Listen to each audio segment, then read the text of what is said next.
Ladies and gentlemen, today I want to share with you a powerful story. A story set in a grand and majestic mansion, where the glimmer of chandeliers, the scent of fresh roses, and the polished marble floors all promised a day of celebration and love. It was meant to be a wedding day like no other. A day of splendor, of union, of joyous celebration. The mansion itself was breathtaking. Every corner radiated luxury and impeccable taste. Towering windows let in soft streams of golden daylight. The halls were dressed in ivory and gold, with crystal vases brimming with white roses.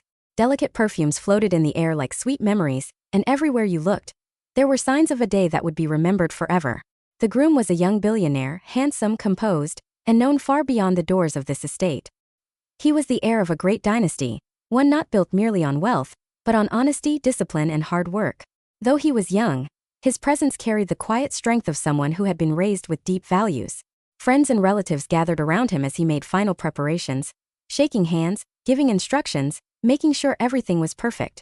As for the bride, she was breathtaking. Elegant and refined, she moved through the halls like a peacock adorned in emerald silk. Her gown, a deep luxurious green, shimmered with each step. Her movements were graceful and calculated, her chin lifted, her eyes always scanning the room, expecting admiration. And indeed she received it. Everyone turned to look at her. Yet, if you looked closely, you could see something else in her eyes. A certain coldness, a hint of pride that went beyond mere confidence.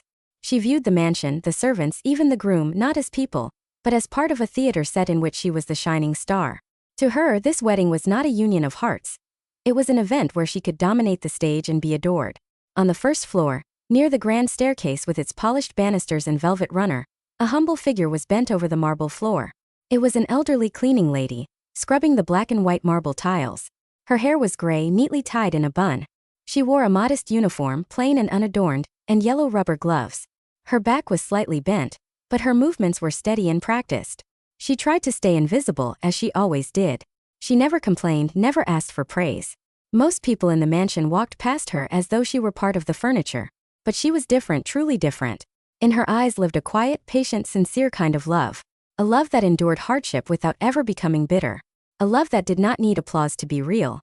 As the bride approached the staircase in her high heels, she suddenly halted. The floor in front of her was still wet. The surface shone with freshly mopped water. She clicked her tongue with irritation, slowing her steps so she wouldn't slip. But for someone so proud, even a small inconvenience felt like an insult. Anger flared in her instantly. She strode toward the cleaning lady with sharp, offended steps. And then, without hesitation, without even looking around to see who might be watching, she raised her hand and struck the old woman on the head, as if the woman were not a human being at all, but merely an obstacle. The slap echoed faintly against the marble. The poor woman gasped in surprise, stumbling. Her mop clattered loudly to the floor. At that very moment, on the staircase above, the groom appeared. He stopped mid-step, frozen. His eyes took in the scene, the fallen mop, the trembling old woman, the arrogant bride. Time seemed to stretch, every second filled with silent shock. He stared not at the bride, but at the face of the cleaning woman. His expression softened, not with pity but with recognition, because that woman was not just a servant. She was his mother. Yes, she was the one who raised him, not in luxury and ease but in sacrifice. She had worked 3 jobs when he was a child.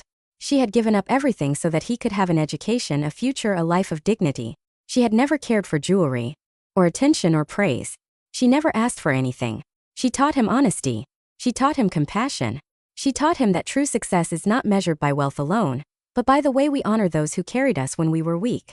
No one in that mansion knew her true identity.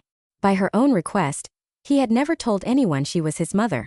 She didn't want privilege. She didn't want to be treated differently. She just wanted to stay close to her son and serve quietly, humbly, with love. The groom moved slowly down the stairs. He walked to his mother, gently picked up the fallen mop, and handed it back to her with respect. Then he turned toward the woman who was supposed to become his wife. In her eyes, confusion flickered, then fear. She still didn't fully understand what she had done, or to whom. He didn't shout. His face did not burn with rage. His voice did not thunder in accusation. Instead, his disappointment poured out in silence, a silence more powerful than any scream. Finally, he spoke a single word. Leave. That was all. One word. But that single word ended the wedding, ended the illusion, ended the future she had imagined. The wedding was off. The guests watched in stunned silence. There would be no music, no vows, no celebration that day. Because love that does not include respect for one's roots, for the people who sacrificed everything, that is not love at all. Without respect, love is just a costume. Without humility, beauty is just a mask. He chose his family.